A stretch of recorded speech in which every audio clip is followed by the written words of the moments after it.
آیت نمبر 29، صفحہ نمبر 666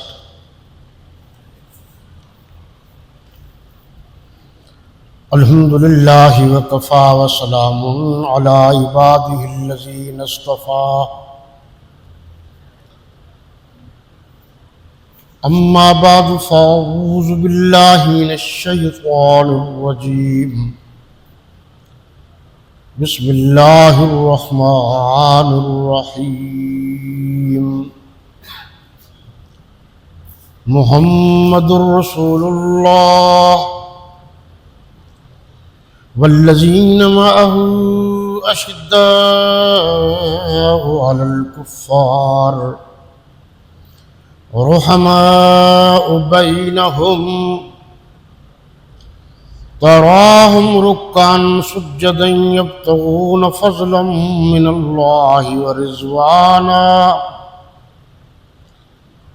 سیماہم فی وجوہہم من اثر السجود ذالک مثلہم فی التوراۃ ومثلہم فی الانجیل کزرع اخرج شطأہ فآزرہ فاستغلظ فاستوى على سوقه يعجب الزراع ليغيظ بهم الكفار وعد الله الذين آمنوا وعملوا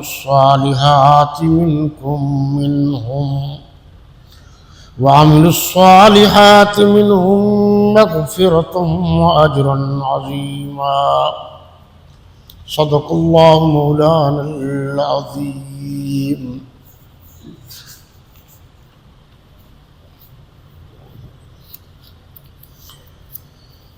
صفحہ نمبر یہ ایک آیت اور دیکھ لیجئے صفحہ نمبر 662، آیت نمبر ہے 10۔ ان الذین یبایعونک انما یبایعون اللہ ید اللہ فوق ایدیہم فمن نکث فانما ینکث علی نفسہ ومن اوفی بما عاہد علیہ اللہ فسیؤتیہ اجرا عظیما۔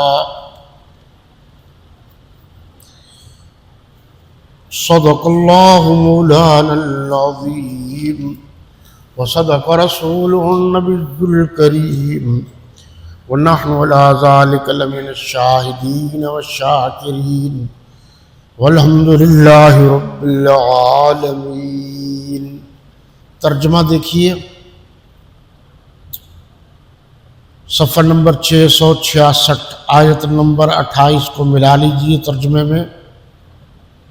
وہی تو ہے جس نے اپنے پیغمبر صلی اللہ علیہ وسلم کو ہدایت کی کتاب اور دین حق دے کر بھیجا تاکہ اس کو تمام دینوں پر غالب کرے اور حق ظاہر کرنے کے لیے اللہ ہی کافی ہے۔ محمد صلی اللہ علیہ وسلم اللہ کے پیغمبر ہیں، اللہ کے پیغمبر ہیں، اور جو لوگ ان کے ساتھ ہیں وہ کافروں کے حق میں تو سخت ہیں اور آپس میں رحم دل۔ اے دیکھنے والے، تو ان کو دیکھتا ہے کہ اللہ کے آگے جھکے ہوئے سر بسجود ہیں اور اللہ کا فضل اور اس کی خوشنودی طلب کر رہے ہیں۔ کثرت سجود کے اثر سے ان کی پیشانیوں پر نشان پڑے ہوئے ہیں۔ ان کے یہی اوصاف تورات میں مرقوم ہیں اور یہی اوصاف انجیل میں ہیں۔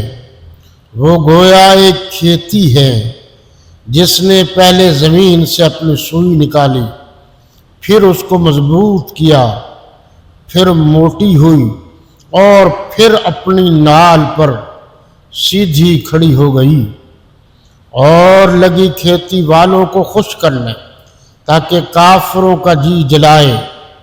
جو لوگ ان میں سے ایمان لائے اور نیک عمل کرتے رہے ان سے اللہ نے گناہوں کی بخشش اور اجر عظیم کا وعدہ کیا ہے۔ اور آیت نمبر 10 کا ترجمہ و مفہوم یہ ہے، جو لوگ تم سے بیعت کرتے ہیں، بیعت کرتے ہیں، وہ اللہ سے بیعت کرتے ہیں، اللہ کا ہاتھ ان کے ہاتھوں پر ہے، پھر جو عہد کو توڑے تو عہد توڑنے کا نقصان اسی کو ہے، اور جو اس بات کو جس کا اس نے اللہ سے عہد کیا ہے پورا کرے تو اسے عن قریب اجر عظیم عطا کرے گا، اجر عظیم دے گا۔ اللہ کے فضل و کرم اور اس کے مہربانی سے آج کا ہمارا یہ مختصر سا پروگرام سالانہ پروگرام ہے۔ آپ جانتے ہیں کہ ہم حضرات صحابہ کرام و حضرات اہل بیت اعظام علیہم الرضوان کے ایام ہائے شہادت یا ایام ہائے وفات پر سالانہ پروگرام رکھتے ہیں۔ یہ آج کا پروگرام امیر المومنین قاتل المشرکین والمنافقین والمرتدین، مظلوم مدینہ، شہید مدینہ،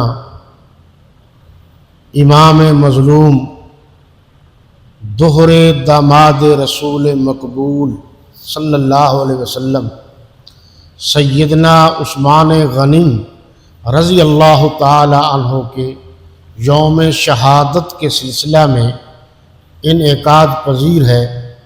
اسی سلسلے میں آج مختصراً قرآن اور سیدنا عثمان ابن عفان رضی اللہ تعالی عنہ کے فضائل و مناقب پر گفتگو ہوگی، اور یہ سلسلہ ایک دو اور پروگرام بھی چلیں گے کیونکہ یہ کافی طویل و عریض سلسلہ ہے، اور میری خواہش ہے کہ کافی حد تک جو ہماری معلومات میں یا ہمارے علم میں جو باتیں ہیں وہ آپ تک پہنچا دی جائیں۔ یہ سب سے پہلے جو آخری آیت ہے سورہ الفتح کی، آیت نمبر 29، اس سے پہلی آیت ہے آیت نمبر 28۔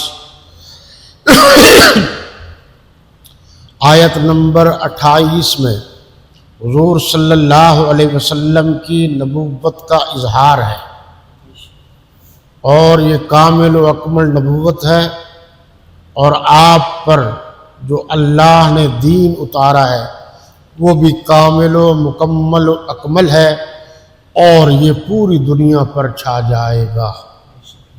تفصیل انشاءاللہ آئندہ ہوگی۔ اگلی آیت میں اللہ کے نبی صلی اللہ علیہ وسلم کا ذکر ہے، اور اس کے ساتھ ہی تمام صحابہ کرام کا ذکر ہے۔ اس میں خلافت راشدہ بھی ثابت ہے، اور حضرت ابوبکر صدیق، حضرت فاروق اعظم، حضرت عثمان غنی، حضرت علی المرتضیٰ رضوان اللہ تعالی علیہم اجمعین کی جہاں منقبت ثابت ہے، جہاں مدحت ثابت ہے، وہاں آپ کی خلافت بھی ثابت ہے۔ اس پر بھی تفصیل سے گزارشات آپ تک پہنچانے کی سعادت حاصل کروں گا۔ آج جو سورہ فتح ہے اس کے بارے میں کچھ گزارشات آپ تک پہنچانی ہیں۔ اس میں کل 4 رکوع ہیں اور 29 آیات ہیں، اور یہ سورہ مدنی ہے۔ اب اس پر اس کا پس منظر کیا ہے، اس کا خلاصہ کیا ہے، اس کا شان نزول کیا ہے، یہ آپ کو جب پتہ چل جائے گا تو موضوع سے متعلق ساری گفتگو آپ کے سامنے آ جائے گی۔ خصوصاً اس صورت میں آپ آیت نمبر 10، آیت نمبر 17 اور آیت نمبر 29 پر خصوصی نظر رکھیں۔ پس منظر اس کا کچھ یوں ہے کہ 6 ہجری میں حضور اکرم صلی اللہ علیہ وسلم نے اپنا ایک خواب اصحاب پیمبر یعنی اپنے مریدین سے، صحابہ کرام سے، اللہ کے نبی صلی اللہ علیہ وسلم نے اپنے شاگردوں سے بیان کیا کہ میں نے یہ خواب دیکھا ہے کہ ہم خانہ کعبہ کا طواف کر رہے ہیں، وہاں ہم اللہ کی عبادت کر رہے ہیں، اور آپ جانتے ہیں کہ بیت اللہ شریف اللہ کے نبی صلی اللہ علیہ وسلم کو کیسے بھول سکتا تھا۔ آپ نے تو بلکہ مخاطب ہو کر فرمایا تھا کہ مجھے ان ظالموں نے مجبور کر دیا ہے، ورنہ میں آپ کو چھوڑ کر کہیں نہ جاتا۔